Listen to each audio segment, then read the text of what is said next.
So in this video, we're going to explain the structure of most informational articles that are found in the academic setting. We're going to talk about the components of it and then how we highlight or color to mark these different components of an essay. So, being the active readers that we are, our job is to find the different parts of an article. So you can watch me here first. This is a good example that I use all the time. So we have some of the components that you already know. You have the green component of our stoplight, green, yellow, red. The green is going to be our topic sentence. In the paragraphs, we have yellow for the main ideas of each paragraph. And then the red are the details. And then for our conclusion, we always go back to green. But we have two new components as well. We have the blues, which is our attention grabber. It's kind of an introduction to the article, something interesting before it gets to the topic sentence and the main idea of the article. And then we have purple sentences that I've highlighted that are transitions. So they don't really fall into these categories. They help us transition from one main idea to the next. So let's go through this article called You Bought What? And I'll show you the different components. So in this article, it talks about how people are buying articles from famous pop stars. So I'll go through and read this, and I'll show you why certain sections are colored the way they are. So we have our first portion here. This is our attention grabber, right? And we call it the blues because we're coloring it blue. So it reads, a fake fingernail, sweaty sneakers, and hair clippings. What do these items have in common? You might be tested or tempted to theorize that they could be found at the bottom of a rubbish bin. But you would be mistaken. Each of these objects is a celebrity accessory, and each was recently put up for auction and sold to the highest bidder for an outstanding sum of money. Surprised? You're not alone. So this is our attention grabber, right? Something interesting, and it asks questions, and it might answer them or it might not.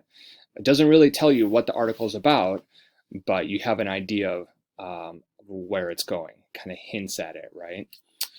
And then we get to our topic sentence, and this is where we find exactly what this article is about. And it reads, from a pop star's chewing gum to an actor's mucus-tinged tissue, people are making the moolah rain to acquire some truly bizarre and often absurd auction items. All right, so this is our topic sentence. This is exactly what this article is about. And then we go into a couple paragraphs describing or giving us more detail about our topic sentence. So we colored that green, right? That's our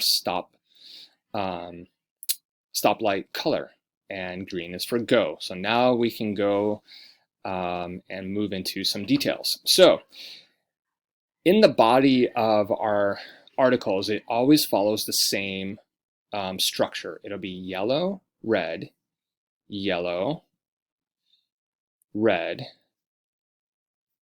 yellow, red, yellow, red. So for each paragraph, we have one main idea, which is yellow. This is where we slow down and tell you about our topic sentence. We give a little more detail.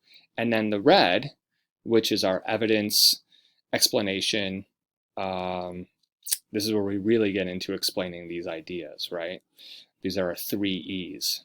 So our first paragraph, celebrity accessories top the list when it comes to peculiar auction purchases, right? So we've slowed down, we've given this topic sentence a little bit more detail, right? And then we go into our evidence and our 3 E's. So it reads, of course, most are more solid than air. Fans went gaga when a black and gold fake fingernail worn by Lady Gaga herself made its way to auction. So here's an example. And a jaw-dropping chunk of change was once plunked down for a chomped up piece of Britney Spears chewing gum, right? Another example or evidence that people are buying these celebrity items. These items beg the question, when it comes to unusual investments, are humans just born this way, right? So are we buying these things out of human nature, right? So, and then here's a transition sentence. According to experts, the answer is yes, right? And then it goes into basically another paragraph. The earliest archaeological records show that ownership of objects is a universal phenomenon that has existed across time, cultures, and people, said by this professor, right? And then it goes, so here's our yellow, it's another paragraph, main idea, and then it goes into evidence and examples. And what might be considered one other person's trash, like a smashed up tennis racket hurled by the Queen of Swings, Serena Williams, is often someone else's treasure, right? So again, we have yellow, red, yellow, red, yellow, red. There's a transition in there. And then finally, we have our conclusion after the article. I'm not going to go ahead and read this whole thing, but you can see the yellow-red pattern. So for our conclusion, it reads, it seems that from the irregular to the icky, you can find some outrageous items at auction. And then blah, blah, blah. It goes on to conclude the article. But you can see, right? We have an introduction, topic sentence, key idea, evidence, key idea, evidence, key idea, evidence, and then the conclusion. So there are a couple other tools that I provide to help you write your essay. So this is a fill in the blank outline. And after you read your article, you can write your topic sentence here. This can be the summary sentence, right? The article I read called or named such and such by the author describes, lists, persuades, whatever it might be, and then finish your thought. And then you have the area for the key ideas, right? Let's say we have a typical essay with 3 key ideas, and then you have evidence, explanation for each one of these key ideas. So 3 E's, key idea, 3 E's, key idea, 3 E's, and then a conclusion statement. You can also use this, a Google Doc, same thing, right? We have an attention grabber, right? The topic sentence, the paragraph key idea, and then the 3 E's, example, explanation, or evidence, right? It follows the same pattern. And then a conclusion.